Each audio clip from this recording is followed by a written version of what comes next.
En los últimos días, un rumor se ha encendido como pólvora. El Papa León XIV está prohibiendo enseñanzas que llevan siglos en la Iglesia. Algunos lo llaman reforma necesaria. Otros, una traición silenciosa. Y mientras unos lo defienden como el Papa que rompe cadenas, otros lo acusan de borrar tradiciones que parecían intocables. Hoy no vamos a repetir titulares virales. Vamos a revelar qué hay detrás de todo esto, lo que la prensa no te cuenta, y lo que dentro del Vaticano muchos preferirían que no escuches. Porque si esto es cierto, no solo cambiará la forma en que entendemos el catolicismo, también podría marcar el inicio de una de las crisis más polémicas de este siglo en la Iglesia. Es importante que llegues hasta el final, te suscribas y comentes. Este es un canal que solo busca la verdad, con objetividad y transparencia. Todo comenzó con un vídeo en redes, visto por millones, que afirmaba que León XIV había prohibido enseñar ciertas doctrinas en seminarios. Algunos aseguraban que se trataba de una purga doctrinal, otros que era solo un ajuste pastoral. Pero, ¿qué es verdad y qué es exageración? Lo cierto es que el Papa sí ha emitido una serie de instrucciones internas que afectan a la forma en que se enseñan temas clave, desde moral sexual hasta liturgia y vida religiosa. No se trata de borrar el catecismo, pero sí de cambiar la manera en que se explica. Y para algunos, eso es tan grave como prohibirlo. En sectores conservadores, las críticas no se hicieron esperar. Acusan a León XIV de romper con la tradición y de ceder ante presiones ideológicas. Mientras tanto, grupos progresistas lo aplauden como un paso necesario para actualizar la Iglesia a los tiempos modernos. Y en medio, millones de católicos que no saben qué pensar. Pero detrás de esta medida hay un contexto mucho más complejo. Documentos internos, a los que pocos han tenido acceso, muestran que estas reformas no surgieron de la nada. Hay presiones internas, tensiones con órdenes religiosas e incluso una batalla soterrada por el control de la formación de sacerdotes. Lo que está en juego no es solo qué se enseña, sino quién decide qué se enseña. Y aquí viene lo más sorprendente. La medida que todos interpretan como prohibición podría ser, en realidad, una jugada estratégica para proteger ciertas enseñanzas. Pero, ¿es una estrategia brillante o un riesgo enorme? En los próximos minutos, vamos a analizar palabra por palabra, para entender si estamos ante un papa reformador o ante el pontífice más polémico de nuestra era. León XIV sugiere que ciertos temas sean tratados con prudencia pastoral y que se evite imponer cargas innecesarias a los fieles. La frase que más polémica ha generado es esta: no repetir fórmulas que puedan obstaculizar la evangelización. Para algunos, esto significa modernizar el lenguaje. Para otros, es el inicio de un borrado histórico. No sería la primera vez que un papa cambia el rumbo de la enseñanza.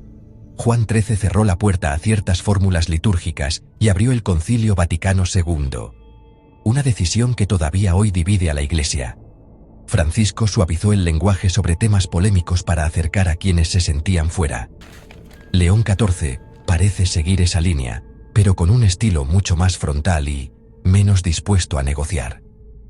Dentro del Vaticano hay dos bandos claros: los que creen que estas reformas son necesarias para frenar el éxodo de fieles, y los que piensan que adaptarse demasiado rápido podría provocar una ruptura interna.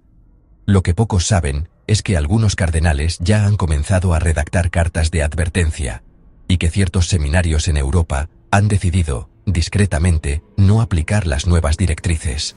En América Latina, muchos sacerdotes han recibido las reformas con entusiasmo, viéndolas como una oportunidad para hablar más directamente con la gente. En África, la reacción ha sido mixta. Hay regiones que apoyan y otras que ven esto como una imposición desde Roma. Y en Europa, la polémica no solo es teológica, sino política. Algunos partidos han usado estas medidas como argumento en debates nacionales. La historia juzgará si estas reformas fueron una traición o una renovación necesaria. Pero ahora te toca a ti. ¿Es este el Papa que hará que más personas vuelvan a la Iglesia? ¿O el que provocará la mayor división de las últimas décadas? Para que puedas entender, A continuación te desglosaremos algunas de las enseñanzas ajustadas o reinterpretadas por León XIV. Pero primero, debemos comprender la diferencia entre una noticia confirmada, ya sea por los medios tradicionales del Vaticano, por el propio Papa o por las personas involucradas, por ejemplo, la venta de la imagen del Papa León XIV.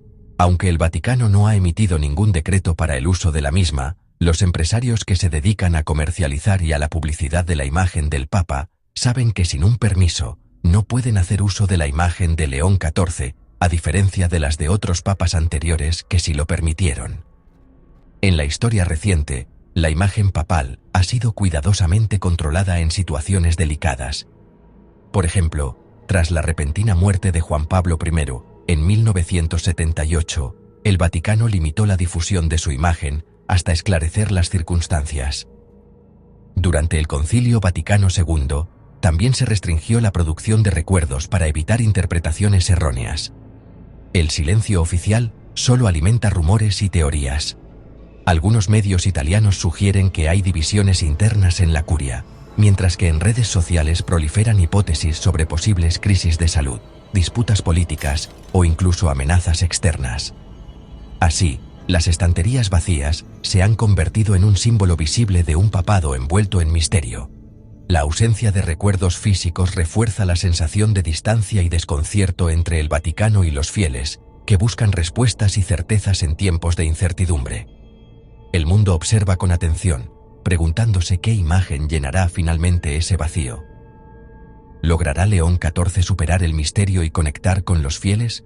¿O su pontificado quedará marcado por la ausencia y la incertidumbre desde el primer día? Solo el tiempo y las decisiones del Vaticano darán respuesta a este enigma. Cuando hablamos de un decreto en el Vaticano, nos referimos a un documento oficial que tiene peso legal y administrativo dentro de la Iglesia Católica. Estos documentos pueden adoptar varias formas: un motu proprio, que es una decisión personal del Papa; una carta apostólica, que suele abordar temas doctrinales o pastorales; o una instrucción, que regula aspectos prácticos de la vida eclesial. Todos estos textos llevan la firma del Papa o de sus colaboradores más cercanos, y su publicación es cuidadosamente anunciada a través de los canales oficiales del Vaticano. Aclaramos este punto, ya que en redes sociales circulan ciertos documentos falsos, en donde se expresa que el Papa haya cambiado algunas doctrinas y dogmas de la Iglesia, que te explicaremos más adelante. Estos decretos pueden regular desde cuestiones teológicas hasta detalles aparentemente menores, como la autorización para vender imágenes del Papa en tiendas de recuerdos. Por ejemplo, tras la elección de un nuevo pontífice, es común que se emita rápidamente una licencia para la reproducción de su imagen, permitiendo a los comerciantes producir y vender fotos, postales y estatuillas oficiales. Sin embargo, en el caso de León XIV, la situación es completamente atípica.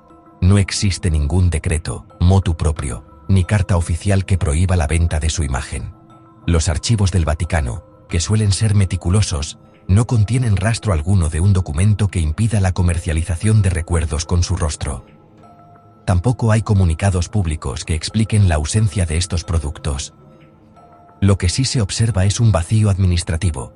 El Vaticano no ha emitido las licencias necesarias para la reproducción de la imagen del nuevo Papa. Sin este permiso, ningún impresor ni comerciante puede producir legalmente fotos, postales o estatuillas oficiales de León XIV. Es importante entender que, en la práctica, la ausencia de una autorización equivale a una prohibición, aunque no exista un documento explícito. Para ilustrar la diferencia, basta recordar el caso de Francisco. Tras su elección, las licencias se otorgaron en cuestión de días, y las tiendas se llenaron de recuerdos casi de inmediato. Ahora, con León XIV, las estanterías permanecen vacías, y los comerciantes no pueden satisfacer la demanda de los turistas. Este fenómeno tiene consecuencias directas en la economía local. Los comerciantes, que dependen en gran medida de la venta de recuerdos papales, ven cómo sus ingresos disminuyen drásticamente. Los turistas, acostumbrados a llevarse una imagen del Papa como recuerdo, se encuentran con estantes vacíos y explicaciones confusas. Marco, un vendedor de souvenirs con años de experiencia, lo resume así. Con Francisco, teníamos productos en una semana. Ahora, nada. Nos dicen que esperemos. Es como si el Papa no existiera para el comercio. Su testimonio refleja la incertidumbre y la frustración de todo un sector. La falta de productos ha obligado a muchos comerciantes a reducir horarios, despedir empleados o incluso cerrar temporalmente. La temporada turística, que suele ser la más lucrativa, se está perdiendo, y la preocupación crece entre quienes dependen de este negocio.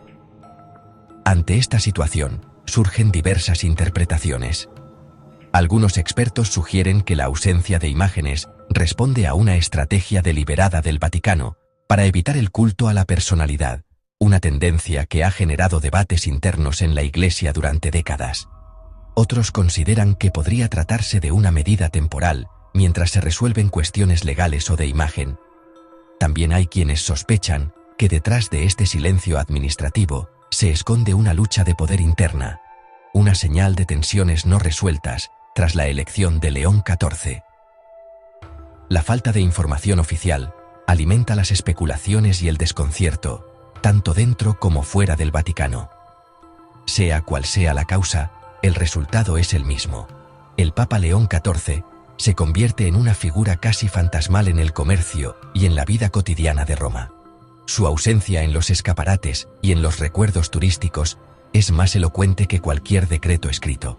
Así, el misterio de la prohibición que no existe se convierte en el primer gran enigma del pontificado de León XIV. Un enigma que no solo afecta a la economía y la tradición, sino que también plantea preguntas profundas sobre la imagen, el poder y el silencio en el corazón del Vaticano. El silencio que envuelve al Vaticano no solo ha dejado espacio para la especulación, sino que ha abierto la puerta a una nueva era de desinformación, una era en la que la inteligencia artificial juega un papel central y preocupante. En el pasado, los rumores sobre el Vaticano solían circular de boca en boca o a través de medios tradicionales, pero hoy, la tecnología ha transformado radicalmente la forma en que se crean y difunden las noticias falsas. Actualmente, los rumores ya no se limitan a simples comentarios en redes sociales o foros digitales. Herramientas avanzadas de inteligencia artificial pueden crear imágenes, vídeos y textos completamente falsos, pero con un realismo tan convincente que resulta casi imposible distinguirlos de los originales. Por ejemplo, los llamados deepfakes permiten fabricar vídeos en los que figuras públicas parecen decir o hacer cosas que nunca ocurrieron. Los chatbots, por su parte, pueden generar textos que imitan el estilo de periodistas o expertos, multiplicando la confusión. Un caso reciente ilustra este fenómeno: la lista viral de 15 reformas, supuestamente impulsadas por el Papa León XIV. Esta noticia falsa circuló acompañada de imágenes y audios generados por IA, en los que se veía y escuchaba al Papa anunciando cambios radicales. El contenido fue compartido miles de veces en cuestión de horas, generando debates y preocupación entre fieles y observadores, antes de que se confirmara que todo era una invención. Todo el material era falso, fabricado por algoritmos capaces de imitar fuentes confiables y manipular la percepción pública. Los equipos de verificación de hechos, conocidos como fact-checkers, lograron desmontar la historia en pocos días, pero el daño ya estaba hecho. La noticia falsa había alcanzado a millones de personas, demostrando que la velocidad y el alcance de la desinformación superan cualquier intento de control tradicional. La inteligencia artificial no solo crea contenido falso, sino que lo difunde de manera automática y masiva. Bots programados para identificar temas sensibles pueden amplificar rumores, haciendo que se vuelvan virales en cuestión de minutos. Los algoritmos de las redes sociales, diseñados para maximizar la interacción, tienden a priorizar el contenido más polémico o sensacionalista, lo que facilita la propagación de la desinformación. El Vaticano, como muchas otras instituciones, enfrenta un desafío sin precedentes. Ya no controla el relato sobre sí mismo. La narrativa se construye y reconstruye en Internet, donde la información verdadera y la falsa se mezclan y se propagan a una velocidad que dificulta la verificación y la respuesta oficial. Un solo rumor puede desencadenar una ola de reacciones globales antes de que las autoridades tengan oportunidad de aclarar los hechos. Mientras el Papa reflexiona en silencio sobre los desafíos de su pontificado, la inteligencia artificial y las redes sociales ya han inventado versiones alternativas de su historia. Estas narrativas mezclan hechos y ficción, generando confusión incluso entre quienes buscan información confiable. La batalla por la verdad se libra ahora en las pantallas. La inteligencia artificial representa un desafío sin precedentes. Distinguir entre realidad y ficción es cada vez más difícil, y el riesgo de manipulación masiva crece día a día. Por eso, es fundamental desarrollar pensamiento crítico, verificar las fuentes y entender cómo funcionan estas tecnologías para no caer en la trampa de la desinformación digital. Ahora, toma un momento para suscribirte y darnos un like. Para nosotros es importante, y descubre lo que te revelaremos hasta el final del vídeo.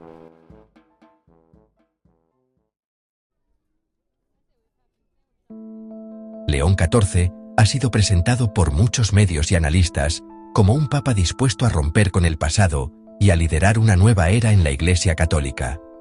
Sin embargo, si examinamos detenidamente sus decisiones y omisiones, descubrimos que su pontificado es mucho más matizado y cauteloso de lo que algunos esperaban.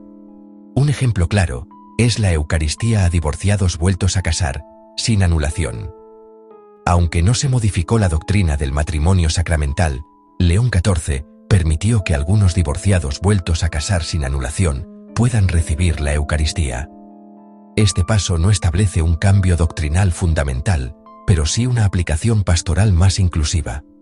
Otro es la bendición a parejas del mismo sexo, una medida aprobada bajo el papado de Francisco, que generó controversia mundial. A pesar de la presión de sectores conservadores, que exigían una revocación inmediata, León XIV no ha dado marcha atrás. Esto indica que, aunque algunos esperaban un giro radical hacia posturas más tradicionales, el Papa ha optado por mantener una línea de continuidad en temas sensibles. Tampoco ha impulsado cambios en la disciplina del celibato sacerdotal, una de las normas más debatidas dentro de la Iglesia. En regiones como la Amazonía, donde la escasez de sacerdotes es crítica, muchos fieles y obispos esperaban que León XIV permitiera la ordenación de hombres casados, siguiendo propuestas discutidas en sínodos recientes. Sin embargo, la norma del celibato permanece intacta, mostrando su preferencia por la prudencia y el análisis, antes que por reformas apresuradas. Otro aspecto relevante es la gestión interna de la Curia Romana, el órgano administrativo central del Vaticano. Algunos sectores reformistas esperaban una purga de figuras polémicas o la destitución de altos cargos vinculados a escándalos. Sin embargo, León XIV no ha iniciado grandes cambios ni ha realizado despidos masivos, prefiriendo evaluar el funcionamiento de la curia antes de tomar decisiones drásticas. En cuanto a la lucha contra los abusos sexuales dentro de la Iglesia, un tema que ha marcado la agenda vaticana en las últimas décadas, León XIV no ha anunciado reformas radicales ni ha creado nuevas comisiones independientes. En cambio, ha optado por mantener los protocolos y estructuras heredados de Francisco, como la Comisión Pontificia para la Protección de Menores, priorizando la consolidación de los mecanismos existentes. Este enfoque pragmático revela una estrategia clara. León XIV prefiere fortalecer y perfeccionar lo que ya existe antes de arriesgarse a experimentos institucionales que puedan generar inestabilidad o resistencia interna. Los sistemas y protocolos implementados por Francisco, desde la gestión financiera hasta la transparencia en los procesos internos, siguen vigentes. Por ejemplo, las reformas para combatir la corrupción y mejorar la administración de los bienes vaticanos continúan bajo la supervisión de León XIV, quien ha optado por evaluar su eficacia antes de proponer nuevas medidas. Esta actitud de observación y análisis responde a la complejidad de la Iglesia como institución global, donde cualquier cambio puede tener repercusiones profundas en millones de fieles y en la estructura misma del Vaticano. Las expectativas de cambios drásticos han alimentado rumores, debates y titulares virales en redes sociales y medios internacionales. Sin embargo, la realidad es que el Papa ha evitado decisiones que puedan polarizar aún más a la Iglesia, consciente de la necesidad de mantener la unidad en tiempos de tensión. El trabajo papal es, por naturaleza, lento, y requiere amplios consensos. Las transformaciones profundas, como la reforma de la curia o la actualización de doctrinas, rara vez ocurren de la noche a la mañana y suelen ser el resultado de largos procesos de consulta y deliberación. Por eso, es importante desconfiar de los titulares simplistas o de los memes virales. El verdadero cambio en el Vaticano es un proceso complejo, lleno de matices, que requiere tiempo, diálogo y una comprensión profunda de la historia y la realidad de la Iglesia. Bendiciones, celibato y abusos, contexto y cambios. Más allá de la liturgia y los rituales visibles, el papado de León XIV se enfrenta a temas profundamente polémicos y sensibles que han marcado la agenda de la Iglesia en las últimas décadas. Cada uno de estos asuntos, las bendiciones a parejas del mismo sexo, el celibato sacerdotal y la crisis de abusos, tiene raíces históricas, debates actuales y consecuencias que afectan tanto a los fieles como a la imagen global del Vaticano. El tema de las bendiciones a parejas del mismo sexo ha sido uno de los más debatidos en la Iglesia Católica contemporánea. Tradicionalmente, la doctrina católica distingue entre acoger a las personas y aprobar sus uniones. Bajo el papado de Francisco, se permitió que sacerdotes ofrecieran bendiciones pastorales a parejas homosexuales, siempre y cuando no se confundieran con el sacramento del matrimonio. León XIV ha optado por mantener esta postura. No impulsa activamente estas bendiciones, pero tampoco las prohíbe, permitiendo cierta flexibilidad pastoral. Por ejemplo, en países como Alemania y Bélgica, sacerdotes han realizado ceremonias de bendición, lo que ha generado tanto apoyo como resistencia dentro de la Iglesia. Estas acciones han provocado debates intensos en conferencias episcopales y han puesto a prueba la unidad eclesial, mostrando la diversidad de opiniones entre obispos y fieles. El celibato sacerdotal es otra cuestión central. Esta norma, que exige a los sacerdotes latinos permanecer solteros, se remonta al siglo XI, cuando la Iglesia buscó separar la vida clerical de los intereses familiares y patrimoniales. Sin embargo, en otras ramas del cristianismo, como las iglesias orientales católicas y ortodoxas, los sacerdotes casados son comunes. El debate sobre el celibato se reavivó especialmente durante el Sínodo de la Amazonía, en 2019, donde se discutió la posibilidad de ordenar hombres casados en regiones con escasez de clero. Aunque León XIV no ha modificado la norma, ha promovido el diálogo y el estudio, reconociendo que la falta de sacerdotes en muchas zonas rurales y remotas es un desafío pastoral urgente. Algunos teólogos argumentan que permitir sacerdotes casados podría revitalizar comunidades y acercar la Iglesia a la realidad de sus fieles, mientras que otros defienden el celibato como un signo de entrega total a Dios. La crisis de abusos sexuales es, sin duda, el mayor escándalo que ha sacudido a la Iglesia en tiempos recientes. Desde finales del siglo XX, miles de casos han salido a la luz en todo el mundo, revelando fallos sistémicos en la protección de menores y la rendición de cuentas. León XIV ha continuado aplicando los protocolos establecidos por sus predecesores, como la política de tolerancia cero y la obligación de denunciar los casos a las autoridades civiles. En 2023, el Vaticano publicó nuevas directrices para la protección de menores, que incluyen procedimientos más estrictos para investigar denuncias, sancionar a los responsables y acompañar a las víctimas. Estas medidas buscan restaurar la confianza de los fieles y demostrar un compromiso real con la justicia y la transparencia. León XIV ha dado continuidad a la práctica de reunirse personalmente con víctimas de abuso, escuchando sus testimonios y pidiendo perdón en nombre de la Iglesia. Estas reuniones, a menudo privadas y emotivas, buscan reconocer el dolor de las víctimas y mostrar un compromiso pastoral más humano. Además, el Papa mantiene activa la Comisión Pontificia para la Protección de Menores, creada en 2014, que asesora sobre políticas preventivas, promueve la formación de clérigos y laicos y acompaña a las víctimas en su proceso de sanación.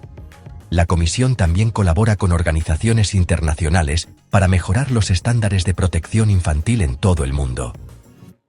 La estrategia general de León XIV es buscar consensos dentro de la Iglesia, evitando divisiones prematuras y apostando por reformas graduales.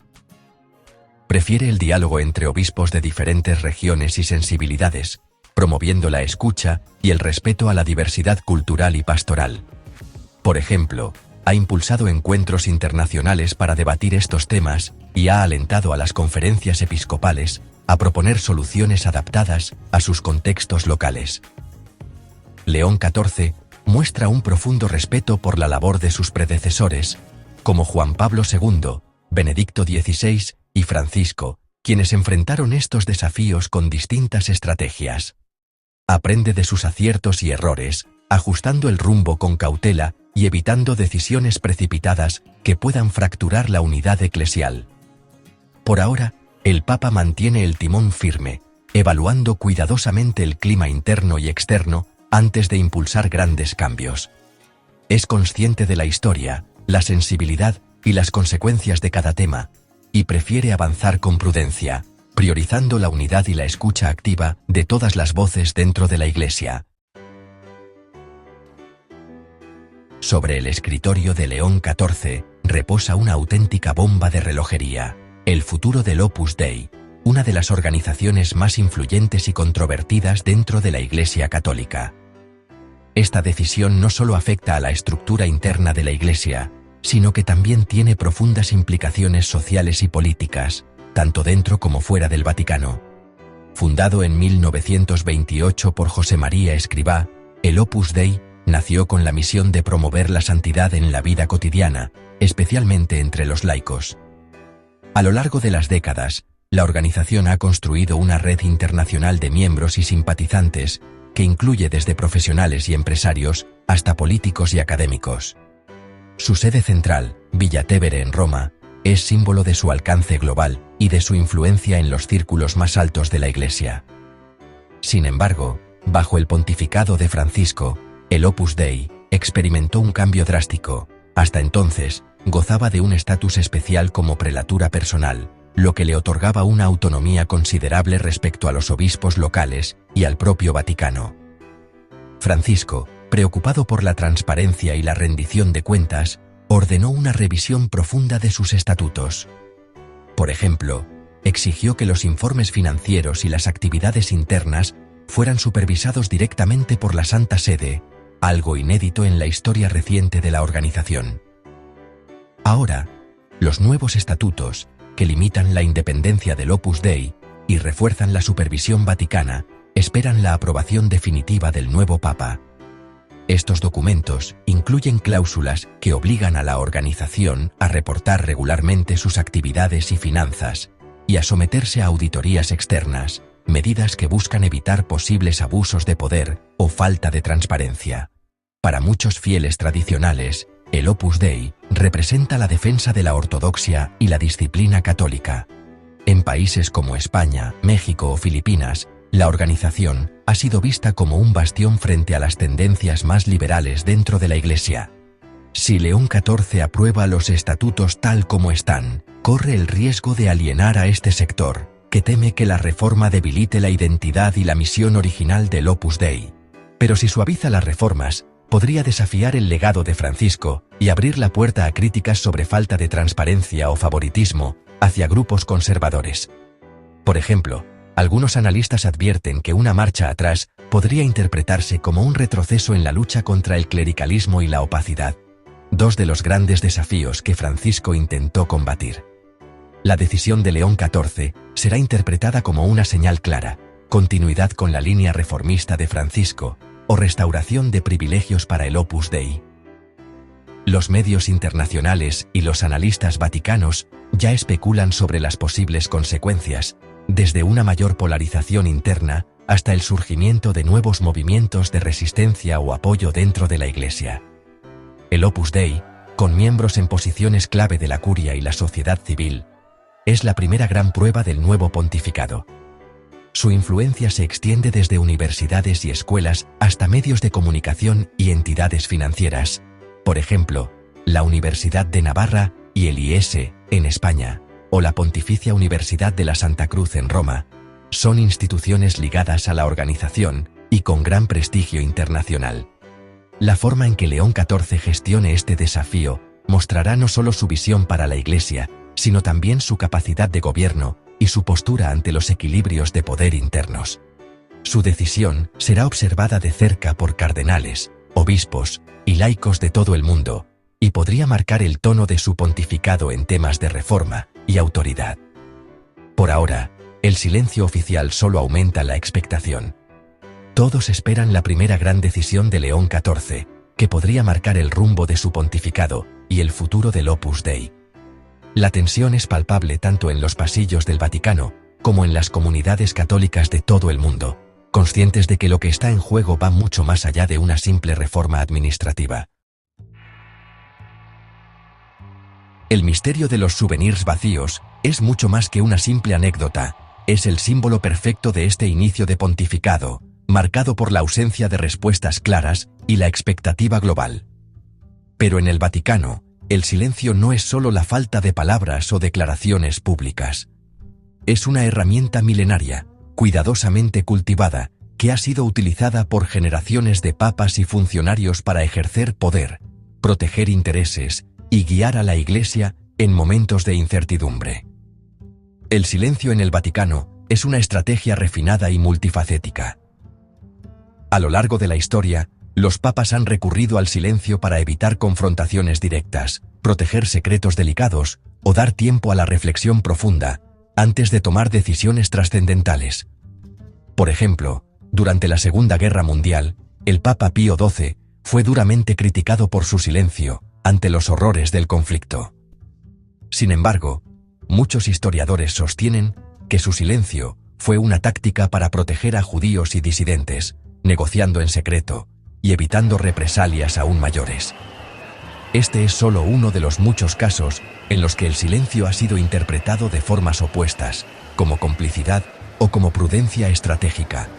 León XIV, el nuevo pontífice, ha optado por mantener la ambigüedad, evitando que ningún grupo dentro o fuera de la Iglesia pueda reclamar una victoria clara. Esta táctica recuerda a los cónclaves papales, donde el silencio y la discreción son esenciales para llegar a consensos y evitar divisiones públicas. Durante estos procesos, las puertas se cierran, las discusiones se mantienen en secreto, y solo el humo negro o blanco comunica el resultado al mundo exterior. El silencio, en este contexto, es una forma de proteger la unidad y permitir que las decisiones maduren lejos del escrutinio inmediato. En la era de la información instantánea, el mundo exige respuestas rápidas y declaraciones inmediatas. Sin embargo, el Papa y sus asesores prefieren observar, recopilar información y analizar cuidadosamente antes de actuar. El silencio les permite escuchar a todas las partes, evitar errores precipitados y mantener el control de la narrativa. En la historia vaticana, muchas de las decisiones más cruciales, como la convocatoria de un concilio o la reforma de una doctrina, se han tomado tras largos periodos de reflexión silenciosa, lejos de la presión mediática. Mientras tanto, Internet y los medios de comunicación llenan el vacío con rumores, especulaciones y teorías. Pero dentro del Vaticano, el tiempo avanza a otro ritmo.